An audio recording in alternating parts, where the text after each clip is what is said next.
इतनी सैंक्शन के बावजूद उन्होंने जो मिसाइल टेक्नोलॉजी डेवलप की, आप देखिए अमेरिका से लड़ रहा है, तो मुझे लगता है भारत तो बहुत कुछ कर सकता है। नहीं, हमारे लिए एक बहुत बड़ा लेसन है कि हम डिपेंड नहीं करें कि हम उनसे ये सब खरीदें।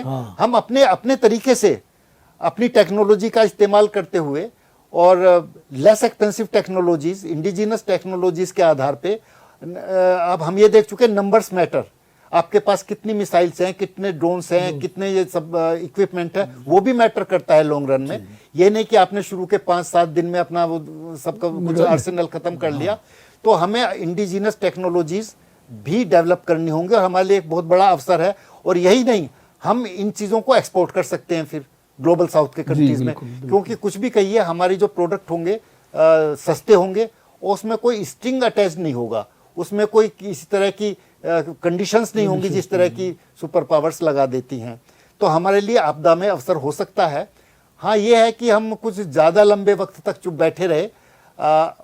अब हमें ये करना चाहिए था कि हम कुछ ना कुछ तो बोलते रहते, उसमें थोड़ा हम पीछे हट गए। हम कुछ ज़्यादा चुप्पी साध गए। जैसे ईरान में जो इन्होंने पूरी की पूरी लीडरशिप को मार दिया, हमने एक हफ्ते तक कुछ भी नहीं बोला और आज तक भी कुछ उसके बारे में खुल के नहीं बोल पा रहे हैं। बच्चियों को मारा, हाँ, जो बच्चों को मारा गया, बच्चियों को स्कूल पे, तो उसमें यदि कुछ 1-2 स्टेटमेंट हमारे आ जाते, भले ही वो बहुत सैनिटाइज्ड होते, तो उसमें कोई बुराई नहीं थी। लेकिन कोई बात दुख तो प्रकट कर ही सकते थे। हाँ, दुख प्रकट कर सकते थे, खेद प्रकट कर सकते थे, लेकिन अभी भी कुछ बिगड़ा नहीं है। बच्चों की हमले पर तो इटली ने निंदा की, सारे नेटो कंट्री ने निंदा की, पाकिस्तान तक ने निंदा कर दी, तो हम तो मतलब उस पर बोले ही नहीं। लेकिन एक बात और, इससे एक बात और साबित हो गई कि ट्रंप साहब से उतना डरने की जरूरत नहीं है जितना कि हवा उनका बना हुआ था। ये ग्लोबल साउथ में बात चली जाएगी और इससे अमेरिका की इमेज को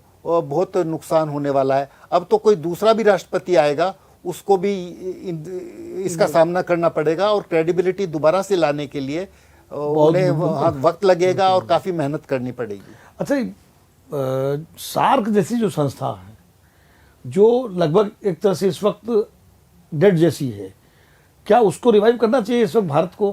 क्योंकि वो एक रीजनल, हमारी एक क्षेत्रीय संगठन था और जिसके जरिए भारत एक रीजनल ताकत बनकर के उभरा था। हाँ, मैं इसी बात पे अभी आने वाला था कि भारत के लिए एक बहुत बड़ा मौका है कि न केवल सार्क, हम बिम्स्टेक को भी रिवाइव करें और आसियान में भी, इन्होंने शुरू किया था, आसियान के साथ भी हम अपने संबंधों को फिर से नई हाइट्स पे ले जाएं और उनके साथ हम फिर से नेगोशिएट करें। जो ट्रेड डील हम करना चाहते थे और हमने बाद में नहीं किया, तो हमें उसे दोबारा से उस पर देखना पड़ेगा। और सार्क को तो इसलिए हमें रिवाइव करना जरूरी है क्योंकि आप कम से कम अपने पड़ोस में तो एक जो हमारा एक लीडरशिप रोल हो सकता था, भले पाकिस्तान कितना भी नाराज हो, हमसे कंपीट नहीं कर सकता। पाकिस्तानी प्रॉब्लम करता था उसमें, हमने उसके साथ कोई बात नहीं, वो रहे, वो बायलैटरल हमारा चलता रहे, लेकिन उस एक छोटी सी चीज को लेके मैं तो पाकिस्तान को इतनी बड़ी थ्रेट नहीं मानता। अगर आप ये वीडियो YouTube पर देख रहे हैं तो हमारे चैनल को सब्सक्राइब कर बेल आइकन दबाएं और Facebook पर देख रहे हैं तो हमारे पेज को लाइक करें।